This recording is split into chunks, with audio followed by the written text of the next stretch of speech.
Olá galera, vamos lá, nós novamente numa aulazinha de fisiologia, do nosso site aí Fisiologia Fácil, tá? E hoje a gente vai falar de um outro tema lá da bioeletrogênese. Nós já falamos do potencial de membrana em repouso, nós já falamos da sinapse, vamos falar hoje do potencial de ação, tá certo?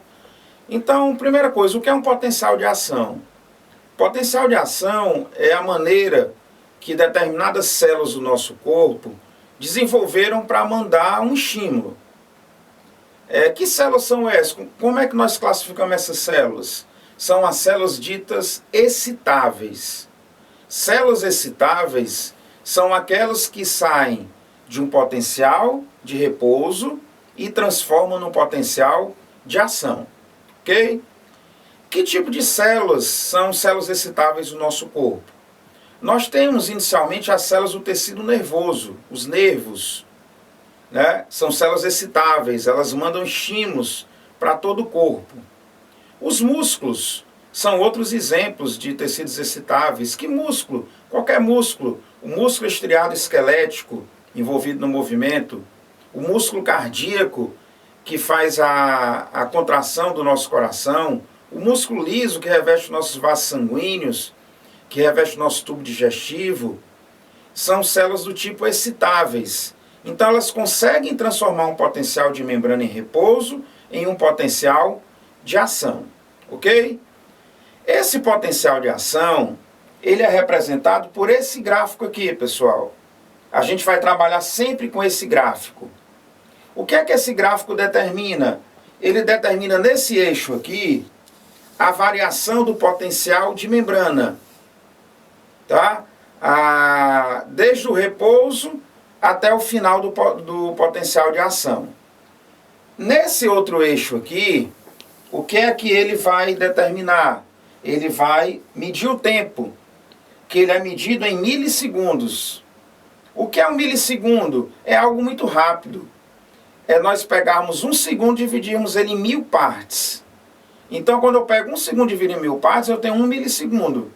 Então, isso daqui é medido em milissegundos.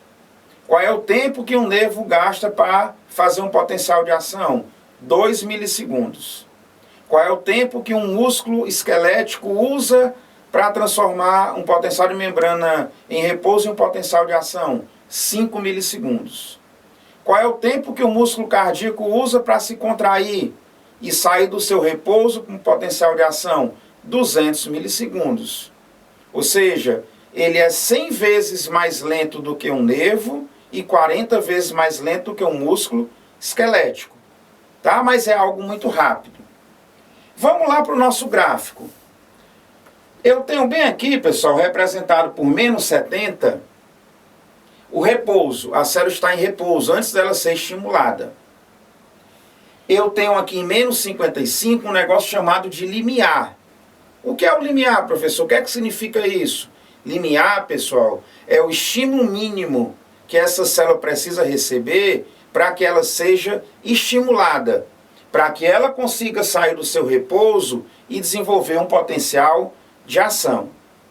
Então eu tenho aqui menos 70, o potencial de membrana em repouso, menos 55, o limiar. E aí eu gerei esse gráfico aqui, ó, que ele tem uma fase chamada ascendente, ele tem uma fase chamada descendente, e ele aqui no final, se nós observarmos, e eu traçar uma linha daqui para cá, eu vou observar que essa célula está mais eletronegativa do que antes do estímulo. Se eu tinha aqui menos 70, e eu descer, talvez aqui eu chegue a menos 90. Como é que fases uma célula passa para atingir um potencial de ação? Ela passa por 3 fases, que estão aqui discriminadas, para vocês acompanharem. A despolarização, a repolarização e a hiperpolarização, com os fenômenos iônicos aqui descritos em cada um deles. Então vamos lá. A célula está em repouso, menos 70. Recebeu um estímulo. Chegou ao seu limiar. E ela vai desencadear o potencial de ação. Que evento acontece na despolarização? O principal evento da despolarização, pessoal, é a abertura do canal de sódio. O sódio, que é um íon de alta concentração fora da célula, ele é aberto o seu canal. Ele tem carga positiva, começa a entrar cargas positivas. E a isso que era menos 70, se você somar valores positivos, ele tende a ficar, ó, positivo, sair do negativo e vir para o positivo. Ou seja, a célula despolarizou, ela inverteu o potencial de membrana em repouso. Tá? Mecanismo rápido, 2 milissegundos na célula nervosa. Então essa célula precisa rapidamente, ó, retornar ao seu potencial antes do estímulo. Como é que eu chamo isso? É a repolarização. É a fase descendente do gráfico. Que eventos iônicos acontecem? Estão aqui descritos, pessoal, para vocês. Primeira coisa que a célula faz, ela fecha o canal de sódio, porque é ele que está despolarizando. E aí ela vai abrir o canal para outro íon. Vocês lembram aquele íon que tem alta concentração dentro da célula? O íon potássio? Então, o canal de potássio ele é aberto. E a célula começa a jogar o potássio para fora, que tem carga positiva. Começa a se acumular carga negativa dentro da célula. E aí, esse gráfico ele tende a retornar para o seu ponto original. Então, eu tenho na repolarização, fechamento do canal de sódio, abertura do canal de potássio. Mas aí eu tenho um problema na célula. Que problema é esse? Entrou muito sódio e saiu muito potássio. Se vocês lembrarem lá da nossa aula de transporte transmembranar, da nossa aula de potencial de membrana em repouso, vocês vão lembrar que existe a bomba de sódio e potássio. O que é que ela faz? Ela bombeia sódio para fora da célula, à medida que ela devolve os potássios. E aí a bomba vai fazer isso daqui para a célula. Ela vai pegar esse sódio que estava dentro e vai jogar para fora. Vai pegar o potássio que saiu em grande quantidade e devolver para dentro. Então é outro mecanismo que acontece na repolarização.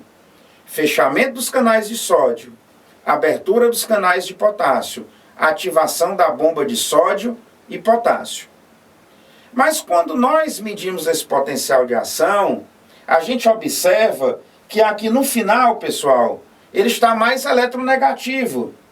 E isso foi definido como uma hiperpolarização. Por que hiperpolariza? Porque o potássio, ele começa a sair um pouco mais do que ele deveria sair da célula, durante um pequeno espaço. Essa saída dele leva as cargas positivas para fora, deixa seu par negativo dentro e faz com que o potencial fique mais eletronegativo. Ok? Então, só para a gente fechar, ó, potencial de ação, células excitáveis. Quais são essas células? Músculos, nervos, glândulas. 3 fases do potencial. Despolarização é a fase ascendente do gráfico. Repolarização, a fase descendente. No final, a célula está hiperpolarizada. Que mecanismos envolvidos? Fase ascendente, despolarizou, abriu o canal de sódio. Fase descendente, repolarizou, fechou o canal de sódio, abriu o canal de potássio, ativou bomba de sódio e potássio. Hiperpolarizou, porque a célula está mais permeável ao potássio. Ele sai mais, traz o potencial mais negativo do que antes do estímulo. Ok? Novamente, galera, acessem o site, vejam o material de apoio, tá certo? Que está lá postado para vocês poderem acompanhar as nossas aulas. Ok? Valeu, galera. Até a próxima.